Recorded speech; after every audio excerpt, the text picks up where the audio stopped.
կներկայացնեմ, թե որոնք են դրանք եւ ինչ անվտանգային մենք մարտահրավերներ ու խնդիրներ ունենք։ Սրանք ուզում եմ նաեւ ասել, բոլորը օբյեկտիվ ապացույցներ են հաստատված արբանյակային լուսանկարներով։ Հիմա առաջինը մենք ցուցադրենք կներկայացնեմ ես Գեղարքունիքի մարզում, մասնավորապես Վարդենիսում տեղի ունեցածը։ Սա սահմանն է հայ-ադրբեջանական, սա ադրբեջանական դիրքն է, որտեղ ներխուժել էին մի քանի տարի առաջ, եւ սա արդեն նոր դիրքի տեղակայում է Հայաստանի Հանրապետության տարածքից ներս ու ներխուժում Հայաստանի Հանրապետության սահման եւ Հայաստանի Հանրապետության ինքնիշխան տարածք։ Եվ հիմա կներկայացնենք նաեւ դրա վտանգները։ Տեսնում եք այս տեսանկյունից, այս դիրքից նույնպես երևում է սա այստեղ այդ նոր դիրքի տեղակայումն է եւ մենք տեսնում ենք արդեն մեր բնակավայրերի համադրությամբ։ Սա է մյուս լուսանկարն է, որը, ինչպես ես նշեցի, արբանյակային լուսանկար է եւ սա նոր դիրքն է, ընդ որում տեսնում ենք ժամանակահատվածը, մինչև հուլիսի 31-ը 2025 թվական այս դիրքը գոյություն չի ունեցել ըստ արբանյակային լուսանկարների։ Եվ արբանյակային լուսանկարներով այս դիրքի տեղակայումը մենք տեսնում ենք տեղի ունեցել ընդամենը մինչև օգոստոսի 19-ի դրությամբ։ Եվ այստեղից տեսնում ենք, որ սա մարտական հերթապահություն կրող ադրբեջանական դիրք է եւ մանրամասն ուսումնասիրության ենք այստեղ կրակային նաեւ այդ թվում խոշոր տրամաչափի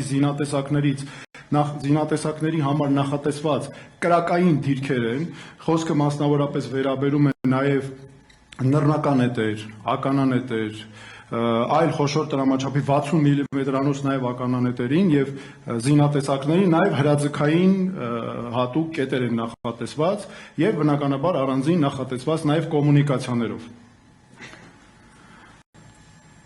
Սա արդեն այս դիրքից Սոտքի հանքավայր ուղիղ նշանառությունն է 4 կիլոմետր, բայց մինչ այդ հիմա ես դրեմ նաև մնացած հատվածների նկատմամբ նրանց վերահսկողությունը, այստեղից տեսնում ենք, որ ուղիղ թիրախիտակ է հայտնվել Սոտքի հանքավայրը։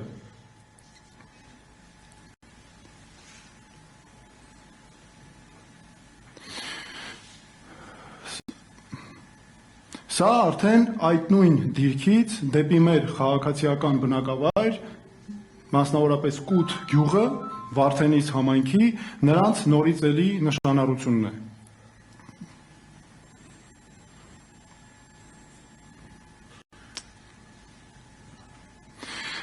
Սա նույն դիրքից դեպի մեր արոտավայրերը, այդ որտեղ արոտավայրերն են, նաև վարելահողեր, խոթարքեր, նշանառությունը, որը շատ ավելի մոտ է եւ մեր չափելով 2 կիլոմետր ընդամենը տարածք է հեռացնում։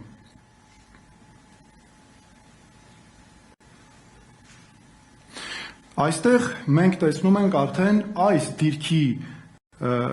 նշանակությունը եւ այդ դիրքը մեր ճանապարհի նկատմամբ։ Տեսեք, ընդամենը 200 մետր։ Սա Հայաստանի Հանրապետության տարածքում գտնվող ճանապարհ է եւ օգտագործում է մեր կողմից։ Հիմա տեսեք, նրանք այս դիրքի տեղակայմամբ լրացուցիչ հաստատել են, սրանք բնականաբար մենք մեր դիրքերը բնականաբար չենք ցուցադրում, բայց սա մեր, քանի որ օգտագործում է նաեւ մեր զինված ուժերի կողմից, այս դիրքը նպատակ ունի ոչ միայն ճնշել, ոչ միայն թիրախիտակ պահել մեր քաղաքացիական բնակավայրերը, մեր բնակչությանը, այլ նաև ճնշող, նաև վտանգող նշանակություն ունի մեր զինվորականների համար, որտեղ ակնհայտ է, որ նրանք ուղիղ թիրախի ներքո են պահում նաև մեր զինվորականներին, սա նաև վտանգում է նրանց կյանքը։ Տեսնում ենք արդեն այս հատերված ամրացման աշխատանքներ, կոմունիկացիաներ են ուժեղացրել։ Հիմա եւս Հայաստանի Հանրապետության տարածքում Վարդենիս համայնքում մի դիրք ենք ցուցադրում ադրբեջանական, որտեղ նրանք հատուկ կոմունիկացիոն ճանապարհներ են նաեւ կառուցել, դրանք կոչվում են ռակադային ճանապարհներ, այսինքն օպերատիվ մարտավարական եւ ռազմավարական նշանակության ճանապարհներ են, որոնցով բարելավում են նաեւ իրենց կոմունիկացիաները մեր տարածքի մեջ։ Հիմա տեսեք, սա արդեն այս դուք տեսնում եք ճանապարհը, որ նրանք նոր կառուցել են, դեպի իրենց դիրքեր գնացող, նախ ոչ միայն ամրացրել են, ընդ որում սրանք եւս մեկ անգամ շեշտում են, որ այս ամբողջը հուլիսի 31-ից, տեսեք, մինչև հուլիսի 31-ը ոչինչ չկա։ Անցյալ տարվա Սրանք հուլիսի 31-ից հետո ունեցած բարելավումներն են եւ ճանապարհային նաեւ կոմունիկացիոն ռազմավարական նշանակության դիրքերի բարելավումն է, որը այս մենք տեսնում ենք նրանց մեր Հայաստանի Հանրապետության ինքնիշխան տարածքում է սա, մեր պետական սահմաններից ներս են անում այս ամենը։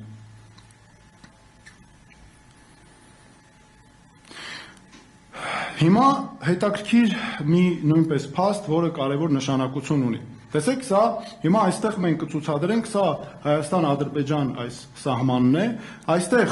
Հայաստանի սահմանից ընդամենը մետրեր այն կողմ Ադրբեջանը կառուցել է հատուկ թաքստոցներ կամ կապանի, սա ներեցեք, սա նորից այս դիրքից, այդ դիրքը, որի հիմա ես ասում եմ, հատուկ թաքստոցներ են կառուցել, դրանցից մեր գյուղերի նկատմամբ վերահսկողության դիրքներ։ Հիմա տեսեք, թե ինչ են նրանք արել։ Նորից էլի մինչև հուլիսի 31-ը սրանք գոյություն չեն ունեցել։ Օգոստոսի մինչև 19-ը արդեն արբանյակային լուսանկարների նրանք կատարել են շատ խոշոր ամրաշինական աշխատանքներ, այստեղ հատուկ դրանք կոչվում են նաև կապանիրներ, այսինքն թաքստոցներ հատուկ, որոնք կարող են օգտագործվել ռազմական մեքենաների համար, տանկերի համար, եւ այստեղ նրանք անգամ կարող են, մենք տեսնում ենք, սա նրանց ճանապարհն է, տեսեք, եւ ճանապարհի անմիջական հարևանությամբ այս թաքստոցներն են, ենթադրվում է, որ այս թաքստոցները նաև այս հատվածը մեքենաների համար կարող են օգտագործվել, սրանք տանկերի կամ ականանետերի, ենթադրենք այլ նպատակներով, ընդ որում ակնհայտ է, որ սրանք այս նախապատրաստությունները, որ արել են, կարող են նաև ակնհայտորեն օգտագործել նաև հարձակողական նպատակներով, եւ սրանք մենք նախորդ սլայդից տեսանք, որ սրանք ուղիղ վերահսկողության տակ են պահում մեր գյուղերը։ Նորից էլի մինչև հուլիսի 31-ը սրանք գոյություն չեն ունեցել։ Մենք ոչ միայն հիմա մենք առաջարկում ենք դեպի արդեն ջերմուկի ուղղությամբ ցուցադրել, թե ինչ է տեղի ունենում, որովհետև այս առաջխաղացումները նրանց ամրաշինական աշխատանքները, ինժեներական, ոչ միայն Վարդենիսում եւ Գեղարքունիքի մարզում են, նաեւ Վայոց ձորում, մասնավորապես ջերմուկի տարածքում։ Եվ նորից ուզում եմ կրկնել, որ սրանք հատուկ նախատեսված, այստեղ մենք ունենք կցուցադրենք ականանետային դասակների համար նախատեսված դիրքեր, մարտական հերթապահություն կրող կոնկրետ դիրքեր, բարելավել են այն հատվածները, որտեղից իրենք կարող են ականանետեր օգտագործել, նռնականետեր, այլ խոշոր տրամաչափի զինատեսակներ։ Սա արդեն ջերմուկն է նորից արբանյակային լուսանկարներով, եւ մենք տեսնում ենք, որ էլի նորից մինչև օգոստոս սրանք տեղի ունեցած նոր բարելավումներն են եւ վերահսկողության ընդլայնումն է ու ներխուժում Հայաստանի Հանրապետության տարածքի մեջ։